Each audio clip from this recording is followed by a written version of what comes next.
Hello everybody.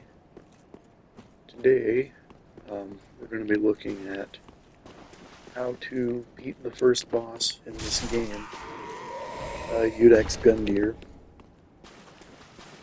and we're going to be going off of entirely visual cues.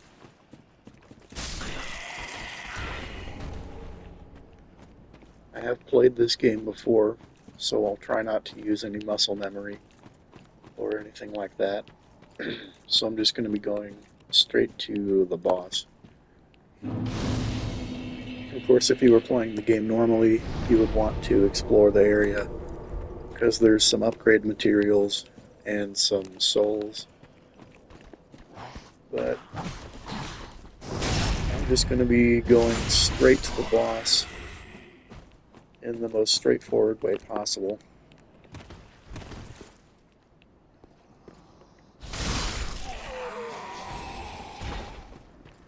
So now, before you go in, you're going to want to kill everyone around, just to make sure that no one comes up on you while you're preparing. Okay, so you're going to want to be on full health. And as you can see, I picked the Black Firebomb as my starting gift. So the boss starts, well, you come over here, you pull the sword out, Iudex Gundyr, and then I would recommend locking on and backing up immediately, and then holding up your shield. So what we're going to be doing here is looking for visual cues to avoid. Visual cues to know when to dodge, when you can attack, that sort of thing. So as you can see, he has this idle animation he just did for a second there, where he sort of walks around. Like that. So that's always a good time to run away and heal if you really need to. For that grab there, it's pretty slow, and if you roll past him, you should be able to avoid it pretty easily. The same with most of his attacks. If you stay really close to him and then dodge, you should be able to just roll right past him. But for every one of his attacks, he has a very obvious wind-up to it. There are a few of them that are quicker, but like that one's pretty obvious. You just have to know what direction to dodge. So for like the leaping attack, you don't want to dodge backwards. You want to dodge past him like that. Attacks like that, you can dodge forward and past him. You can also try parrying it with L2.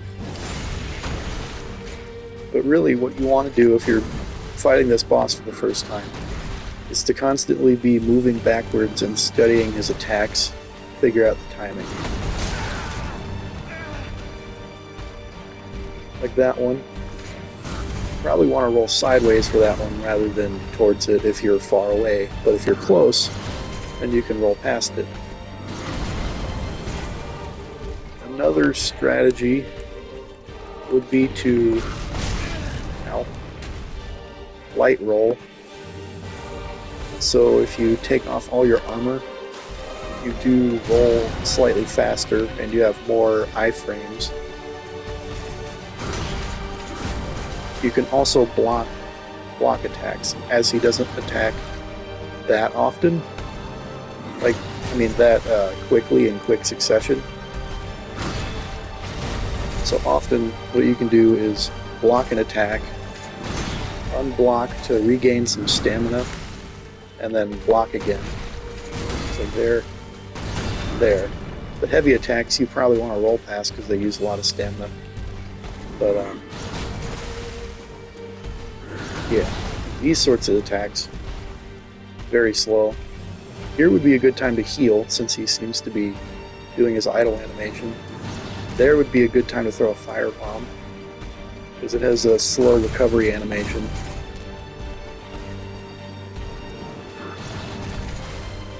And really, you just need to spend a lot of time getting to know the boss, which is really the thing for every boss in this game. So I guess I'm gonna start killing them and get to the second phase here, which I would recommend saving fire bombs for the second phase. And of course, you should only attack as much as you can during the breaks in his attacks to stay safe. So generally 1 or 2 attacks is the most. 1 heavy attack is also good.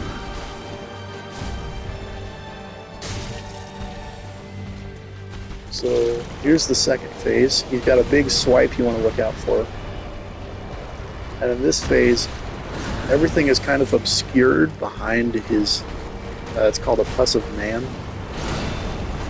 So it might be a good idea to block, but really what you want to do is keep an eye on the head, his halberd, and his arm.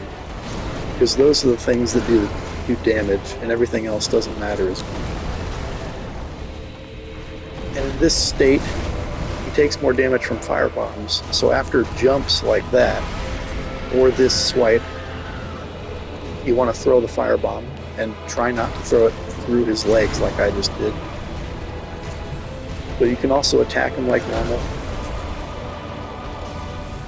So after a swipe, you can get in a couple of attacks. It's going to do a jump here, fire bomb.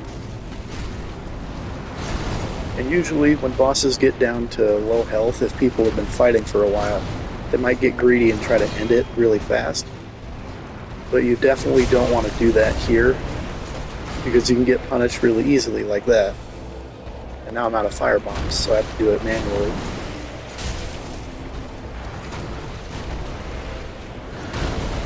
But as you can see, if you just pay attention and watch what he's doing, then you can pretty easily learn, because he telegraphs his attacks quite a lot. Although I would recommend wearing armor, as you take a lot less damage when doing that. And of course, if you're a spellcaster and you picked up the Ashen Estus Flask, you want to stand back and use spells like I was using the Firebomb. It would have been the same idea in the first phase. He has a couple of jumps and big wind-ups, like where he does the big slam, where you would want to use a spell. And yeah, it's pretty much just like that for every boss in the game. Everybody has their tells for their attacks, which can be learned. Every boss has the idle animations. And every normal enemy does as well. Of course, earlier you saw me just dodging the crossbow bolts because I knew the timing. But that just comes with practice. So like, well, as you saw there for a second before it jumped off, the dogs have, they usually do a crouch before an attack. And then they'll like jump at you or they'll bite at you, that sort of thing. And yeah, that's how you beat the first boss in Dark Souls 3.